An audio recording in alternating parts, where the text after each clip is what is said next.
Hey guys, it's Judy from Nutrition with Judy.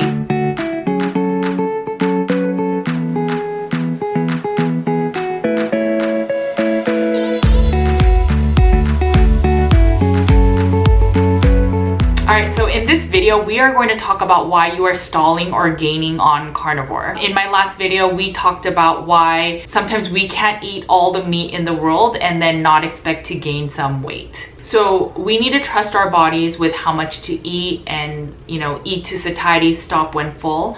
But if we are only eating about 1,200 calories a day or even just 1,500 calories a day, it may not be enough nutrients for optimal health. I do have one caveat about this, and I'll talk about it in a little bit. If, for example, you have been dieting your whole life and you have been restricting to about 1,200 calories a day, that is severely under eating. And then when you start to eat a carnivorous diet or eat about 2,000 calories in a meat-based diet, which is pretty easy to do when you eat meat-based and high fat, then you will likely gain weight. If your body is used to functioning at a 1,200 calorie level, which is not optimal, so you probably had physical symptoms or mood issues, then we know that 1,200 calories is not sufficient. So when we start eating 2,000, we will likely gain some weight. So then if you're used to eating just 1,200 and then you try to transition to carnivore and eat only 1,200, your body will still likely end up binging. And then it's not because you have low willpower, but your body is deficient in nutrients. And so your body is very smart, and that will maybe cause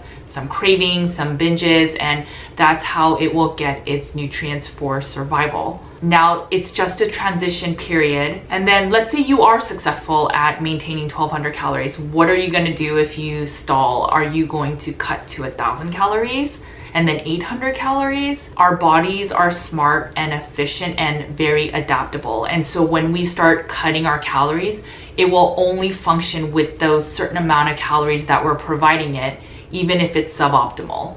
Now, if you were obese and then you switched from a standard American diet, even if you eat all the meat in the world, you'll likely lose some weight. And one of the reasons is you're probably not used to eating that much fat from animal proteins, and so it could satiate you very earlier on. But two, it's also because you're releasing a lot of the glycogen stores, which also come with water molecules. And remember, our body is about 60% water weight, and so still you may lose weight initially, but you can hit a plateau before you get to the ideal thin that you want. And like I mentioned in the other video about mega dosing, if you've been eating just 1,200 calories, your body will only know how to function at a 1,200 calorie micronutrient level. And so if you're eating nutrient poor foods in that 1,200 calories, you will likely have to mega dose in order for your body to retain a lot of the nutrients. Otherwise, it will be peeing it out. Just like when we start to eat more nutrient dense foods and then our body starts finally finding a rhythm and using it better, and the way that we know that is by our symptoms dissipating, our mental health being better.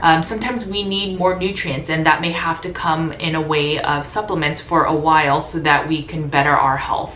And this is what I mean by mega dosing. So by shuttling extra nutrients in the beginning, we could start functioning at a higher level, and then we can taper down and then let our bodies just function on our nutrient dense foods. Remember, this goes back to gut health. Remember, the hydrochloric acid needs zinc from our meats, but then zinc can only be broken down if we're able to break down with enough hydrochloric acid to break down our meats into amino acids, and so on and so forth. But the same thing is with cortisol, and if you are highly stressed, your B vitamins are also probably being stolen by the cortisol hormone. It takes a lot of energy and a lot of minerals and nutrients to make cortisol. And so when we're highly stressed, our B vitamins, instead of being used to break down foods or to not make oxalates, it is being shuttled to likely make the cortisol so that your body can handle stress and pump out that adrenaline or epinephrine. In my previous video, I mentioned how if you don't have enough B6 and then you have gut damage and candida, it can make endogenous oxalates in your body. Well, if your cortisol is stealing even your B6, then you have a higher risk of having oxalates and gut health needs in your body. This is why with my clients, almost everyone starts with gut healing support and nutrients. So for those following a carnivore diet and a lot of people saying that supplements are not needed, I honestly think that there are some people that may never need support, may never need supplements. If you start this diet at a very young age, you may not need support because your gut is probably less damaged than someone that is much older. To say that as a broad stroke generalization that supplements are not needed and meat heals everything is a disservice to people that actually need it, and that it's really unfair. Okay, so the first one is that if you've been under eating your whole life and then you start eating a normal amount of meat, you will probably gain weight or stall.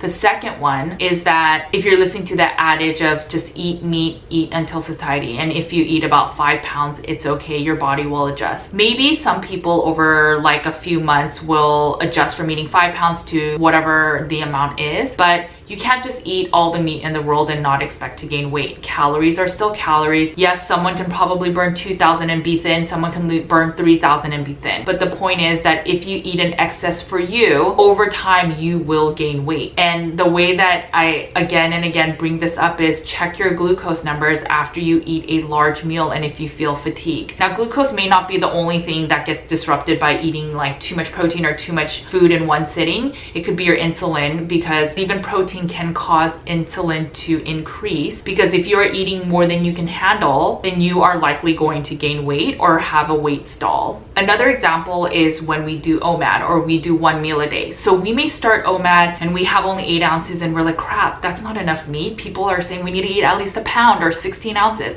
And so then we increase to 10 and then 12. And I'm sure for a lot of you carnivores that have been doing it for a while, it is easy over time to start eating more and more meat. Your body adapts.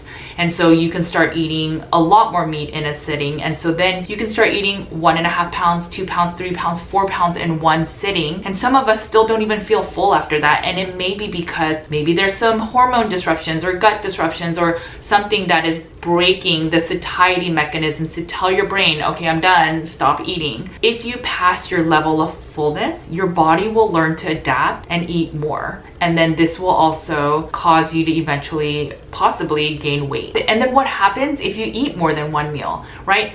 Real life isn't just so fixed that we can only have 1 meal a day for the rest of our lives and we're good. So if we eat 1 meal a day and then we get used to eating all our calories in that sitting, and then we have to go out with friends, or we have to just go out, or it's the holiday season or something that has to make us eat also another meal or snack or something, what happens with the calories then? I personally think that when you do 1 meal a day, you're risking a recipe for weight gain. You get so used to eating so much in one sitting, and that if you risk eating again, you can then start gaining weight. If you learn to eat more normalized meals, even on a carnivore diet, then if you have another second meal or a third meal, you have a lot more flexibility, and then you're not used to eating like 2 pounds in one sitting. And so then if you break apart your meals, you're okay if you didn't eat 2 pounds in a sitting. If we make our bodies kind of used to overeating, then our bodies will adapt to that. How are you going to then be flexible in smaller meals when you can't eat just the 2 pounds in one sitting? This is where I think OMAD can actually lead to weight gain if not done in the right way. Jason Fung and that whole fasting team, they believe that OMAD is better for when you are in maintenance. And so if you deviate from that, so say that you're always eating 2,000 calories and then you start eating a second meal of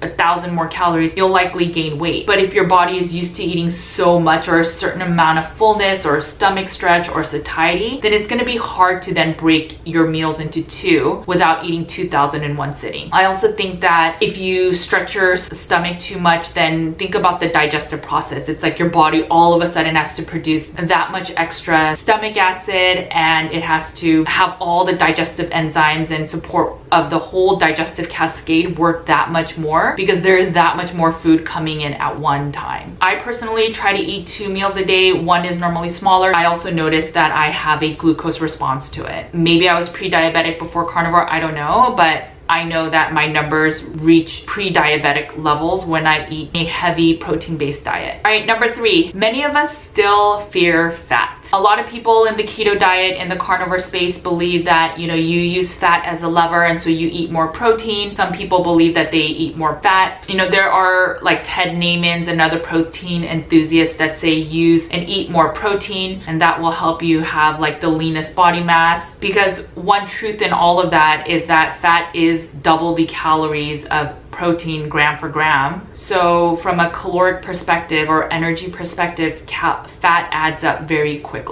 I always talk about protein increasing glucose. So if you are eating too much protein and you're not able to break down the amino acids because let's say you have poor gut health, it can impact your mitochondrial health, which is your energy load. It can also affect every other aspect of your body because proteins and amino acids are the building blocks of your entire body. So again, as I've said before, check your glucose, check as a baseline right before you eat, then check an hour after and 2 hours after, and even like 3-4 hours after. Yes, some people say that glucose will kind of sit in the body a little bit longer because we don't eat any carbs. But in general, if your glucose is going up 20-30 points after eating just a carnivorous meal, then that is a sign that you may be eating too much protein in one meal. And then try that same glucose kind of testing with a higher fat, lower protein diet, and then see how that works for you. See how your energy feels after a meal that's more higher fat, a little less protein.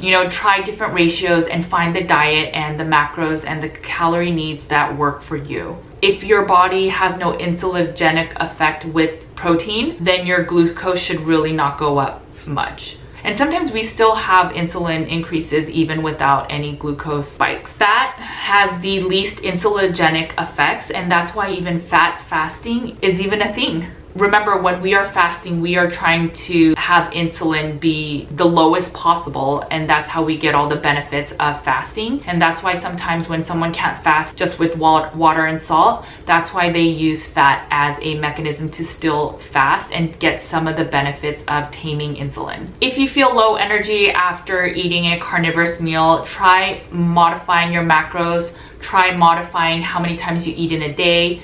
Change your eating windows, your eating time, change up things, because if it's not working for you, these are not symptoms that you should just be muscling through constantly. I've said it in another video, sometimes I recommend my clients taking acetyl L-carnitine, sometimes people take more B vitamins. Again, this is very bio-individual, so I wouldn't just recommend just taking anything, because taking too many supplements can also be a detriment to your health. Figure out what works for you. You can first start with just supplements, so just change your macros, change your meal times, change the kinds of meat. You can try limiting dairy, that type of thing, and see what helps you to feel your most optimal, and then also see how your weight can then also start dropping. If you've also been carnivore for a long time and you still crave other things, you may just need to up the fat. One thing for me is when I have a sufficient amount of fat in a meal with protein, my cravings for other things in general go away. And alright guys, I had a little bit of a technical difficulty. Hope that this has been helpful. Please make sure to subscribe and hit the bell. This allows me to provide you more free content. Make sure to eat a lot of meat, take care of your bodies, because it is the only place you have to live. Take care, bye.